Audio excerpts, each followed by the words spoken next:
पहले तो रेजोनेंस का मतलब क्या है पहले वो समझो। मान लो कि ये कोई पेड़ है जिसके ऊपर आपने एक झूला डाला हुआ है और इसके ऊपर आपका एक दोस्त बैठा है जिसको आप झूला रहे हो। जब आप इसको धक्का मारोगे तो झूला आगे जाएगा फिर वापस आएगा और इसमें कुछ टाइम लगेगा। इसको मान लो कि 2 सेकंड का टाइम लगता है। ये आप यहाँ पे खड़े हो और आप इसको धक्का मार के कंटिन्यूअसली झूला रहे हो, तो ये वो सोर्स है जो एनर्जी सप्लाई कर रहा है इसको। तो ये तो कौन है? सोर्स। और ये क्या है? ये है सिस्टम। ठीक है, ये जो सिस्टम है ये एक पर्टिकुलर फ्रीक्वेंसी से ऑसिलेशंस करेगा। अगर ये इसको धक्का मारता है तो झूला आगे जाएगा फिर वापस आएगा, फिर वापस धक्का मारेगा तो झूला और ऊंचा जाएगा फिर वापस आएगा। एक चीज सोच के बताओ, क्या हर बार जो टाइम इसको एक चक्कर कंप्लीट करने में लगेगा झूले को वो बराबर होगा या चेंज होता रहेगा? क्योंकि जैसे जैसे धक्का मारता जा रहा है ये झूला और ऊंचा जाता जा रहा है, तो हर बार जो टाइम इसको एक चक्कर कंप्लीट करने में लगेगा क्या वो बराबर होगा या अलग अलग होगा?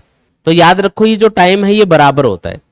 झूला चाहे कितनी भी ऊंचाई पे जाए, जब ये एक चक्कर कंप्लीट करके वापस आएगा तो इसको टाइम उतना ही लगेगा जितना पहले लग रहा था, क्योंकि ये एक्चुअल में एक सिंपल पेंडुलम वाला केस है। और जो सिंपल पेंडुलम है उसके टाइम पीरियड का फॉर्मूला होता है 2π√L/G।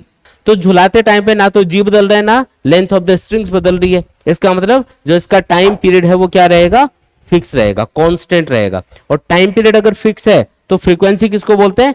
टाइम पीरियड के रेसिप्रोकल को, उसी को बोलते हैं फ्रीक्वेंसी। तो इसकी ऑसिलेशंस करने की जो फ्रीक्वेंसी है वो क्या रहेगी? कांस्टेंट रहेगी। अच्छा, ये जो फ्रीक्वेंसी है इसको हम बोलते हैं नेचुरल फ्रीक्वेंसी। अगर मैं आपको पूछूं कि बताओ कि ये जो सोर्स है इसको कितनी फ्रीक्वेंसी से एनर्जी सप्लाई करनी चाहिए इस सिस्टम को ताकि हमको एम्पलीट्यूड मैक्सिमम मिले, तो आप देख रहे हो कि ये झूला आगे जाता है फिर वापस आता है और मान लो इसको 2 सेकंड लगते हैं, तो हर 2 सेकंड बाद में ये धक्का मार रहा होगा। इसका मतलब इसका भी टाइम पीरियड कितना है? 2 सेकंड है। इसका मतलब सोर्स की फ्रीक्वेंसी और सिस्टम की फ्रीक्वेंसी यहाँ पे मैच कर रही है, बराबर है। अगर इसने किसी और फ्रीक्वेंसी से एनर्जी सप्लाई करने की कोशिश की तो आपको एम्पलीट्यूड मैक्सिमम नहीं मिलेगा। जैसे झूला जाके वापस आ रहा था और ये बीच में दौड़ के आया और इसने इसको धक्का मार दिया, तो झूला वापस जा रहा है और बीच में अगर इसको धक्का मारेगा तो झूला फास्ट होने के बजाय उल्टा स्लो हो जाएगा। तो यहाँ पे सोर्स की फ्रीक्वेंसी और सिस्टम की फ्रीक्वेंसी अगर मैच करती है तो आप मैक्सिमम आउटपुट इस सोर्स से ले सकते हो, इससे मैक्सिमम फायदा उठा सकते हो।